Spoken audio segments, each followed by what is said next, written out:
Hi, this is Randy Finney with Right Side of the Chart, and today is Monday, December 24th, 2018. I wanted to start out by wishing everybody happy holidays, Merry Christmas to those of you that celebrate it, Happy New Year, and may 2019 be your best trading and investing year yet. So as we head into the final week of trading, let me just reiterate that today is a partial trading day. The markets close at 1 p.m. Eastern Time. Typically, this time of year, low trading volumes, especially on this day, are very light. However, we've had a surge in trading volumes recently due to the impulsive selling, and that usually goes hand in hand. When you have impulsive sell-offs, you usually see volume spikes. So, well, we may not get the a low volume trading week this week. It is one that is historically plagued with whipsaw signals. There's a lot of back and forth, year-end positioning, tax selling, squaring away on year-end positions, things like that. So historically, I've taken this week off, and now I will be around this week. I'll be in the trading room a little today, and later on this week I will be out. If I don't make mention earlier, if I haven't made mention yet, we're going to take the family. I think it's the 27th and 28th. I'll have to get back to you on that. We're going up to Epcot Center in Orlando for just a couple days. Other than that, we'll be around, and I should be here to answer questions, at least in the trading room or by email. All right, so as we get into the charts here, let's talk about what's going on recently. The I don't want to spend a lot of time on the broad markets because not a lot has changed. Today we're down about 1% on SPY, and this still the bigger picture on the broad markets is this still appears very much to be a likely selling climax. And as I mentioned last week, selling climaxes, often there's several days surrounding the bottom there of high volume, and like we had, I'm circling the selling climaxes that we've had so far this year, several of those, and you can even see a volume bump there. Look at the higher bars. Now, again, just because you have the bars, remember it can come with one day you can have the largest bar, or the following day we could have another down day. So far today we've recovered a little bit off the lows, but again, let's not try to read too much into this. And again, I'll do maybe a separate update on the markets. Uh, Maybe today and just look at some. I think I've already covered some of the longer term downside targets if we happen to get some type of like market meltdown crash. I mean, this is pretty much a market meltdown. There's no doubt about that, but it's not a market crash. Every day the selling has been somewhat orderly. So let's go on to the sectors, and again, I'll talk on the broad markets maybe in a separate video here. But what I want to do is go over these various sectors. There are some of these are index ETFs, international indexes as well. We have, like for example, there's China, FXI, EEM, emerging markets. And so I'll try to run through these a little quicker. Last week I spent the good part of the beginning of the video talking about market conditions and some things going on, things to be aware of in your trading. And this week, let's just run through these charts. And I'll keep this for members only because some of these, obviously, this is sector analysis going pretty in depth here. And, as we head into the new year, I do want to have kind of an idea, lay the groundwork of what sectors may stand out. So far in 2018, there's been some great swing trading opportunities, but as far as investing, trend trading, it's been a rare year where cash has outperformed just about everything else. That will not be the case going forward. You'll rarely see cash outperform, for more than a year at a time. So let's just take a look at some of the sectors that might stand out. GDX, this is an active trade right now. In GDX, I may close this one. I may close it out earlier. I closed gold out. We're going to get to gold in just a second here. GDX was based off the 60-minute chart. In fact, we entered so long ago, this is an hourly chart. I have to kick back here to 2-hour chart. I guess we went somewhere here. Yeah, we went long right here. And I had this third and final target at 2169. And this is a case where I may have had that target set a little too aggressive to the actual resistance level. So far, we hit a high there about 2147. So we came very close. And I'm considering closing it out, and I'll tell you why. I'm still longer term bullish on gold and the miners. However, I'm more concerned about a pullback in the near term. I do feel very strong that whether we have a little, little more downside, maybe a big flush out move that we haven't already seen, if last week wasn't that, I think the market is very close to a tradable rally that will most likely be measured out in the low single digits, I'm sorry, low double digits, 10% or so, possibly more than that. And if that happens, I think we'll see a money coming back out of the flight to safety assets, which are gold and treasury bonds.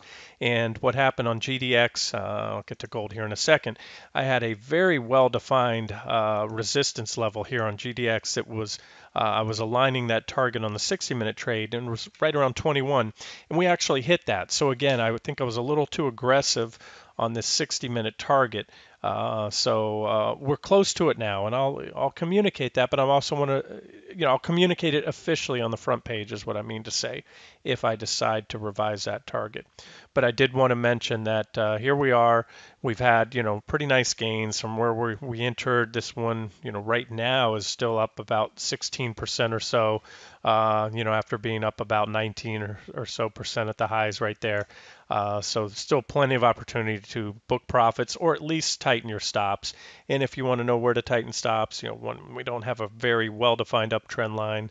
There was one forming there. We broke down and we look like we're back testing. So for the most part, if you are a longer term investor trader, this was a second target area. We hit that. We hit it again. There's been a lot of consolidations around there. So I would say, keep stops relatively tight right now at this point, not much below 2039 or so right there if you want to, allow this one to run for, some potential upside if gold keeps going and the miners keep going. So there's GDX. Let's talk about gold real quick. Gold just today hit, I had pulled in gold early, had a price target, let's see here, of 119.78, and that was actually hit today, but last week I pulled it in just a little bit early. And again, for the same concerns I just mentioned, whether today marked a bottom, whether we get one later this week. I do think it'll probably come by the end of the year. We get tax loss selling everything, so maybe the markets stay under pressure in the last few trading sessions of the year here. And then sometime early in January, I think that's where we'll see money coming back in. And again, what it's all about, it's forced selling. It's money coming out of index funds, out of mutual funds, things like that. And sooner or later, as things always happen in the markets, when you have a strong rally or a strong bull market, or a sharp correction or a strong bear market, the pendulum swings in the opposite direction. That is one absolute certainty that you will always have in the market. So when you have a sharp correction like this, and again, I cannot promise you this correction is over, but I can promise you once it is, it'll have gone too far to the downside. You get a lot of selling, panic, fear, and then you have a pretty sharp snapback. And I think the next rally will be a bear market rally. But again, the bear market rallies can tend to they tend to fool most people as to just how far and how sharp they can go. So again, we'll be looking for that right now.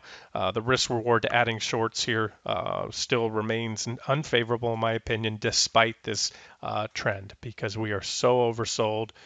Still very strong divergences, and a snapback rally can be vicious. So, and if it comes in the form of a big opening gap up, it can really burn you on a position. We're stopped out.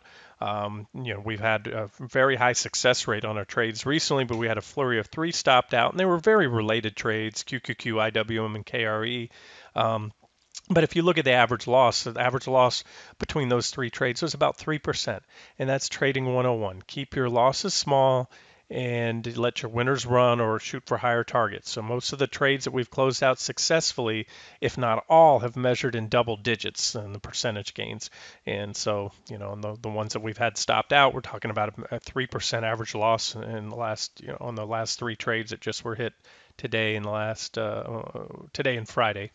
And and we'll jump right back into those trades when it looks like we have a pretty good buy signal or a nice RR. Right now, like I said, no reason to jump in on a Monday low volume trading. We'll see what happens on Wednesday, or if not this week, we'll just watch and wait for the next objective setup. Okay, so back to gold. Well, that's that. We hit we've hit our second target. And I left this on as a long-term trade. I want to make mention, and if you're new to the site, and you can read the descriptions when you go into the trades, I have long-term trades and swing trades. And you can read the description there, but long-term trades, as the name implies, are longer term. They're trend trades. They're usually 6 months or more. So gold is still an active long-term trade with this target here right now of 123.50, and that may be extended. The reason I closed the swing trade is I think that the risk reward in the near term is not very favorable. I think the odds for a pullback are pretty good. I think we'll see again money coming out of these flight to safety assets, and I'll see a pullback in gold, and I may look to re-enter that swing trade if and when objective. Pullback targets probably be this former T1 area, that support line right there, and or possibly all the way back down to 114.75. Hard to say right now. I just really can't gauge how far. But again, and whether we get a pullback or not, I just felt good booking profits on that one at this point in time. This is a bigger picture on gold. This line, this long-term downtrend line off the 2011 highs, and this uptrend line here form a large, very large symmetrical triangle pattern. So we'll watch that. We're pretty much smack inside the pattern now. We're getting near the apex, and maybe gold wants to do this, grind around for a little in there. But I think longer term we take that out and we come up all the way here. That would be my next longer term target, about 130.05 right there. And that's even below this target here, so that would put us probably right up here on top of these recent reaction high. In fact, that's probably that same line coming in up there on the top of the screen. Yeah, you can see it there. Next up, TLT. This is a 20-plus year Treasury bond fund. So these are what we call the long bond. Usually goes out to 30 years, but they'll have some of the bonds that they're holding in there might have less than a 30-year maturity. This again was a recently closed out long trade, closed out profitably. Second target right here was hit. I made that the final target. This was originally my former target T3, and I closed that one out, or decided to close it out at T2. And for the same reasons, again, this is a flight to safety asset. And although the markets were ignoring the fact TLT is a flight to safety instruments early on, when the markets and TLT were both dropping, we held off and then we got in at the right time because I had no doubt that if the markets kept going lower, ultimately or eventually you'd see the institutions and individuals flock into treasuries, and they did. So you had you can see that very sharp move. That's a powerful move in treasuries. And again, could it continue? Certainly, but this was pretty solid resistance, and the fact that the market is extremely oversold, and as soon as this forced liquidation redemption end, you're going to see a pretty strong surge back into equities. They've already exceeded what I believe to be a correction as far as valuations go for the near term. And again, I think we're in the early stages of a bear market. I think the stock market and most of the stocks that we're looking at will be a lot lower year from now or more. Who knows? If the charts tell me otherwise, we'll change our tune. Maybe this market goes to new highs. But right now, and at least looking out for the foreseeable future, and that's where earnings are priced. They don't price earnings out 5 years from now. They're pricing it for their foreseeable future. So I think valuations on most equities have been shot to the down. I should say, exceeded this correction has exceeded what it needed to based on the overvaluations and over optimism sentiment being too high in equities. I think that's been a little overdone again due to forced selling and all that. And so therefore, we'll snap back and we'll try to catch the next counter trend rally to the upside. And then when that happens, of course, is where I'm going with this. You'll see a flight out of treasuries. The U.S. government is in a very poor fiscal, I believe a very poor, fiscal position going forward, as do most people. Huge, deficits. They're refinancing. They have a lot of treasuries coming due. They'll be rolling at higher rates, and it's just not good. So you'll see that not just the flight to safety bid come out, but the fact that I think in the coming years, you're not going to see the demand for treasuries as much as you had in the past due to the fact, the U.S.'s precarious, fiscal situation. But again, that's fundamental, and I do certainly merge my analysis as I did, for the case for this TLT long. Fundamental analysis and technical analysis are the two disciplines in investing and trading, and the best trades are when they come together. So, of the two, especially for timing entries and exits, technical analysis would you'd have to certainly give it the edge. But when you can marry the two together, especially for your long-term trades, that's where some of the best trades come from, when the technicals and the fundamentals align. So, bigger picture. This is Treasury TLT, the 10-year chart, or weekly chart. There's your downtrend line right there. We recently broke out of the downtrend line. I think I had another board. There was a former T3. Yeah, I've mentioned I've had some issues with this TC2000 charting platform. I had a level there before, which again, just sometimes these lines are vanishing recently. They can't tell me yet why that's happening, but let me just show you. This is a scenario I laid out recently. Breakout here, come up, give or take around that 123 level, which we came close to, and then come in and back test, and then maybe get another thrust up, come up here to that 128.56 level, and then that would be it. At least for now, that's the scenario I'm looking at. But at this point, we're flat. I mentioned maybe potential short trade on TLT. You can use TBT. TBT is the two-time inverse Treasury bond ETF. So it's like doing TLT in reverse times two. I can't write with this as a straight arrow tool, but I was going to write 2 times there. Euro US dollar, this is really a play on the dollar. Euro is by far the largest component of the US dollar index at about almost 2/3. 60 something percent if I'm not mistaken. And, I remain bullish on this. And so if this goes up, this is also bullish for gold longer term because when the euro climbs against the dollar, it means the dollar is falling. When the dollar falls, dollar sensitive assets such as gold go up. So right now, euro US dollar pair has been dancing on support for quite some time here.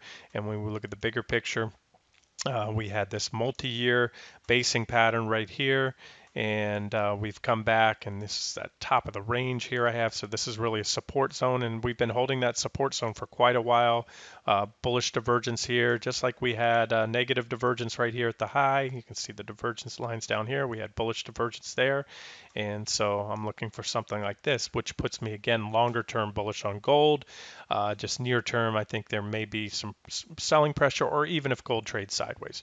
And look, even if it goes up, there's nothing wrong with that. When I'm actively swing trading, if I can't make a case to stay long, if I can, if I'm on the fence, or it looks like the odds for a pullback or a counter trend rally against that trade are pretty high, I'll close the trade out and look to re-enter.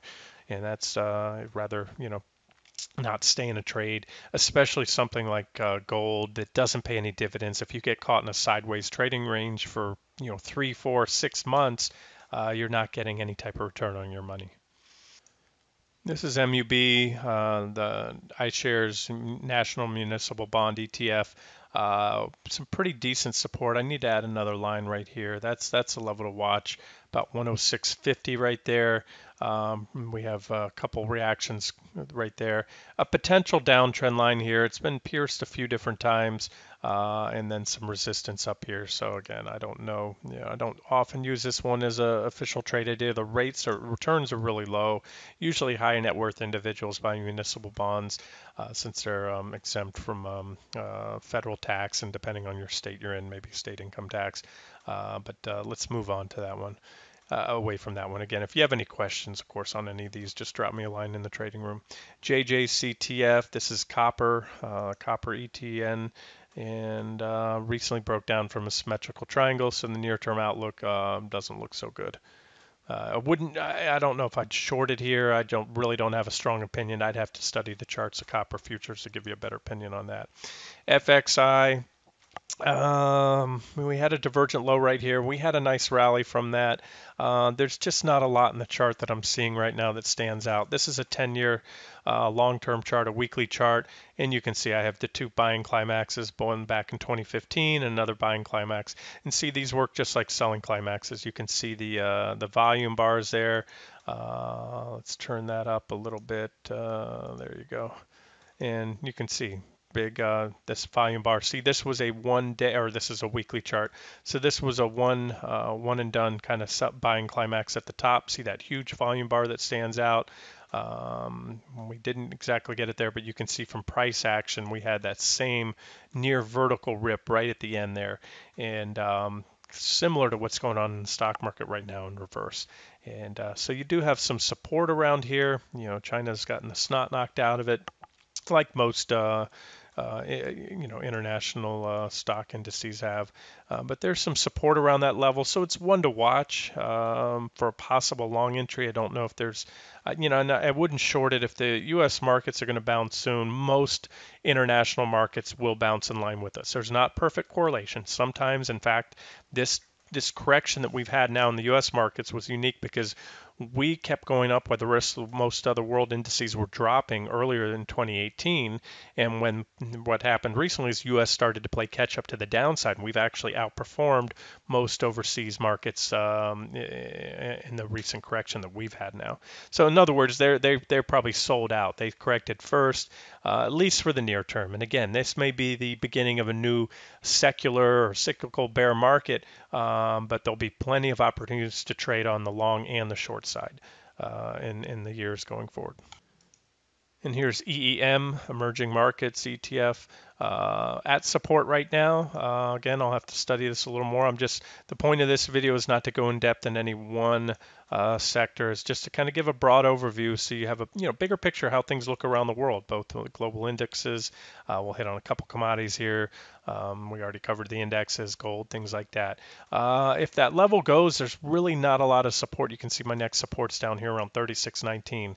I don't see anything remotely close to a buy signal right now. There is a nice volume bar right there. It could be a potential selling climax with that huge volume bar right here, just like we had a buying climax. See, there's that huge volume bar right there on the weekly. There was a buying climax right here. No, that was a selling climax, that one. See, right on that big red candle.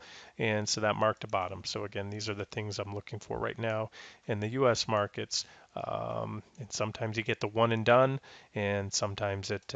Let's look at the SPY on the weekly. Yeah, pretty big bar yet so far, but it could be larger. We had a larger bar back here, and look at, there was a large selling climax right there on this weekly bar that marked the bottom back in 2015, followed by a big rally. So.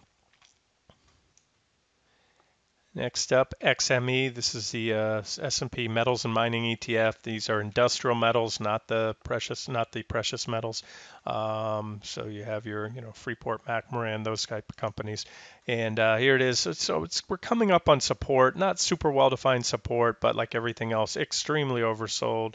Very oversold, bullish divergence on the RSI, just like the U.S. market. So there may be trading opportunities there.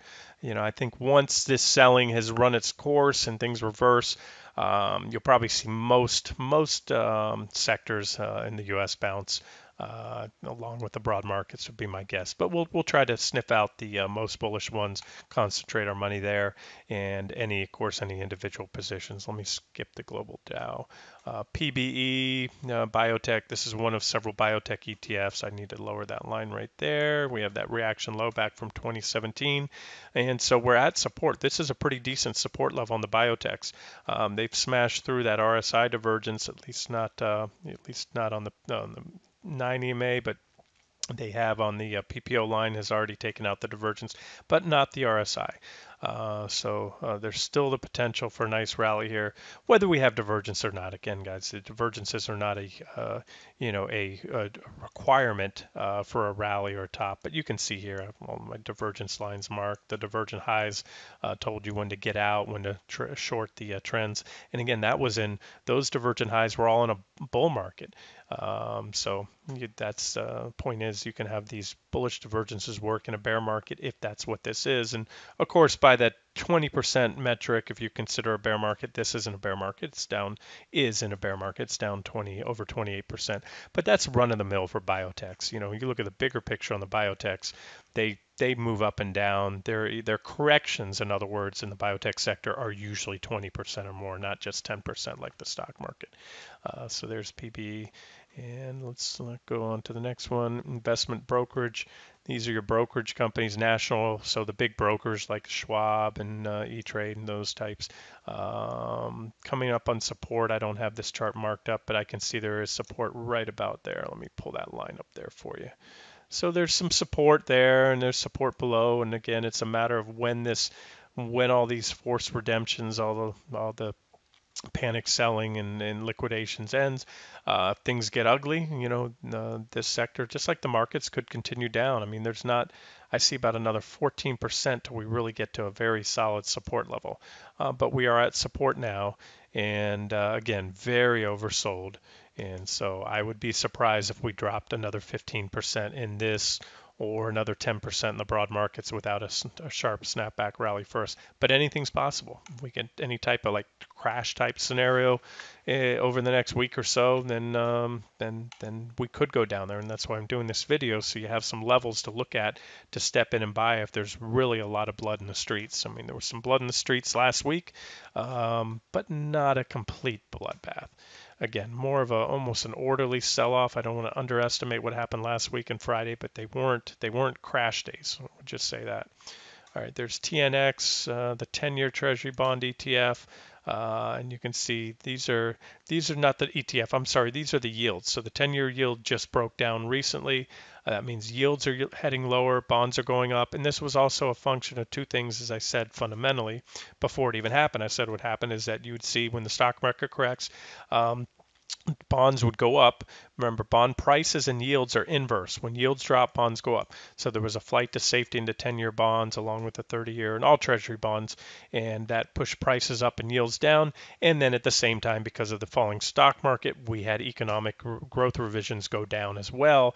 And so that also brings Treasury yields down. When it looks like growth in the economy will be less than anticipated, yields fall, and vice versa. XRT, this is a retail sector ETF. This is a 10-year weekly. Looking pretty interesting here. I can tell you that. I don't know, what's going to happen with the market over this, next few days here. We'll wait and see. But I can tell you this. This is a pretty decent support level, about 37.76. The retail sector has had the snot knocked out of it, down about almost 30% off the recent highs. Once we had a divergent high here, broke the trend line, back tested. I mean, perfect breakdown back test, and but now we've hit a very, very solid support level. So I might sniff around within the individual retail stocks to see if we can find any gems there for long side trades soon. That's the equal weighted S&P. We don't need to cover that right now. XAL, the airline sector. It's down quite a bit. Long-term trend line's been broken here. We had a divergent high. I could probably drag one of these lines down here and show you. Ultimately, we're probably heading a lot lower. But what I do like about the airlines right now, we might have a bounce trade coming up. Fuel prices are their second biggest cost, right behind salaries. And so far, where there is support right here, we've come down quite a bit. So I'll be looking into the airlines for some potential bounce trades soon. We've had a sharp correction, and again, when you have these sharp corrections, usually you get a pretty sharp snapback rally. So with the falling, plunging fuel prices, that might be a place to look right there.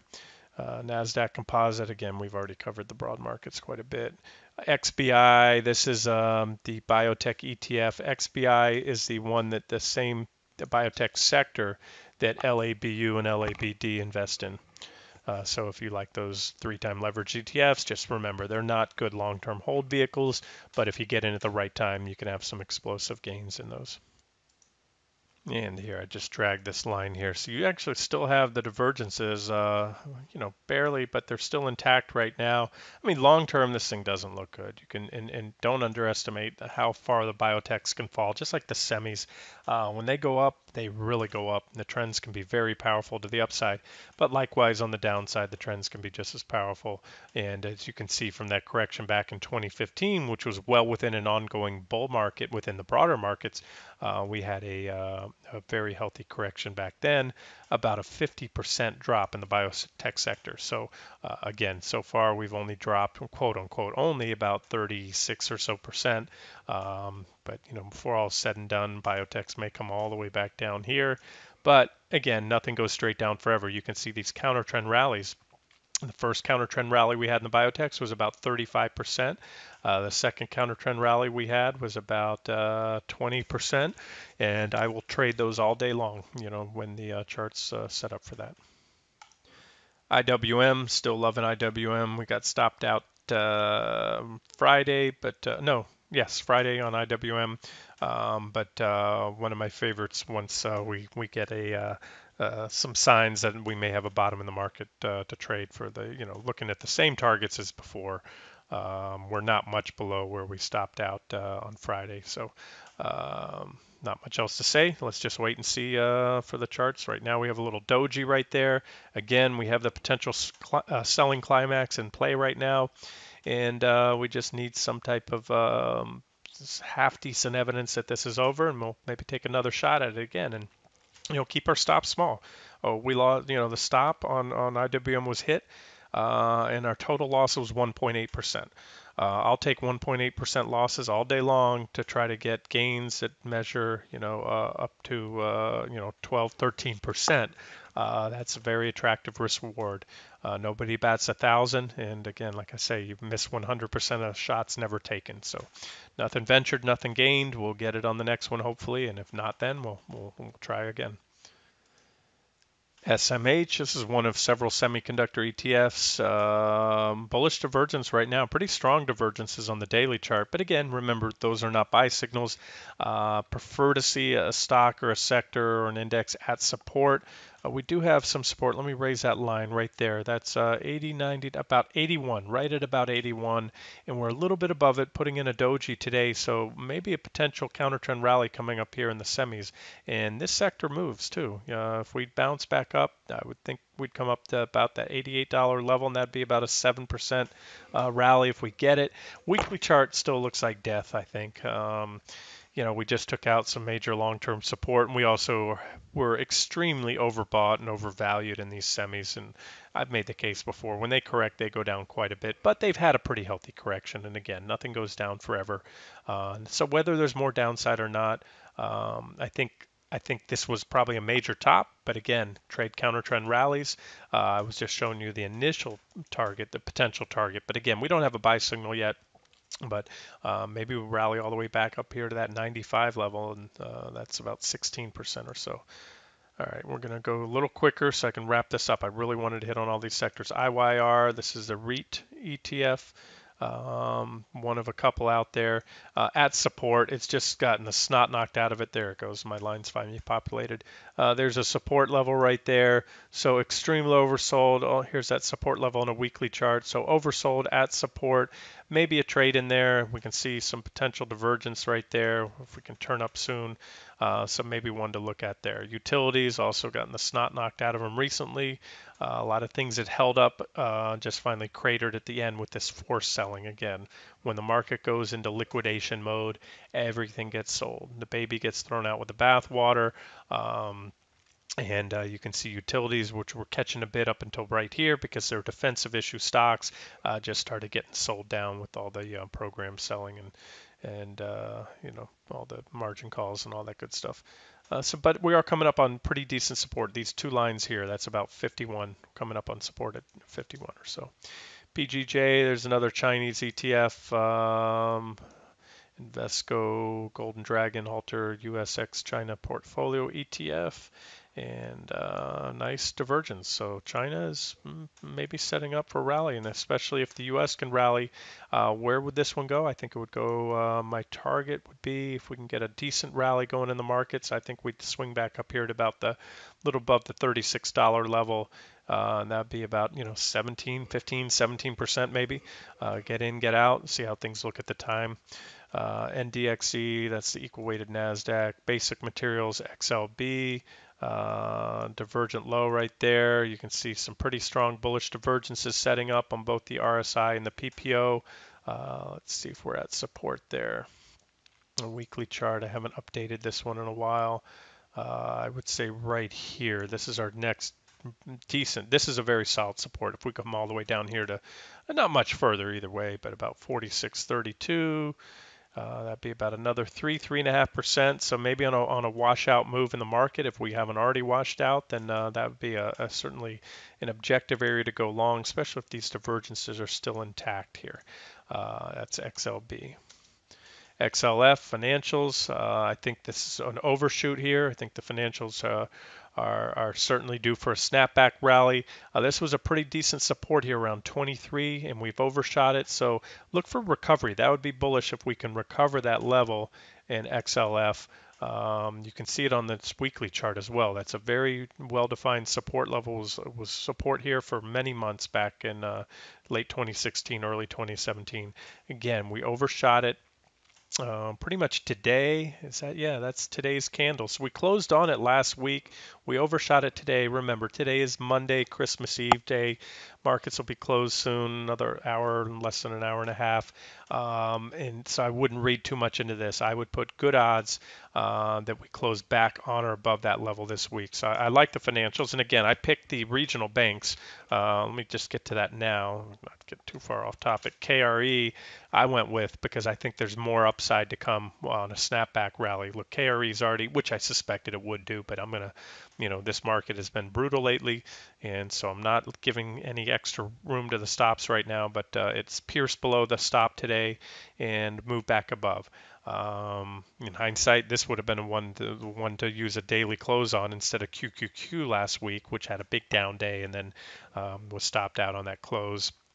But so far, KRE has snapped back above the stop and putting in a potential reversal stick too here, a little hammer stick there. So, and I think that one has a really, like I said, a nice potential. Here, there's a downtrend line to watch. So it's really this big steep wedge right here. And I've already gone over that. You know what? There's the targets right there. So if you gave this one a little more room on your stops, great. And again, we'll see maybe as early as Wednesday. I might add this one back on as another official long trade. All right, guys, you know what? I'm going to wrap it up here. This one's gone on longer than I wanted it to, and I didn't get all the sectors in there, but I'll continue over the holidays. Things will be. I'm going to keep it light this week, and I'll try to point out, maybe put up some static chart images on the homepage with some posts of some of the sectors that stand out. I just wanted to kind of give a big picture, and this kind of hit on some overseas markets, U.S. markets, some different sectors. There's still a few I want to get to. We'll look at energy and a couple others, and maybe I'll do that either in another video or just put those charts up on any sectors that stand out and do that with some static charts on the homepage. All right, this has been Randy Finney with Right Side of the Chart, and again, happy holidays to everybody.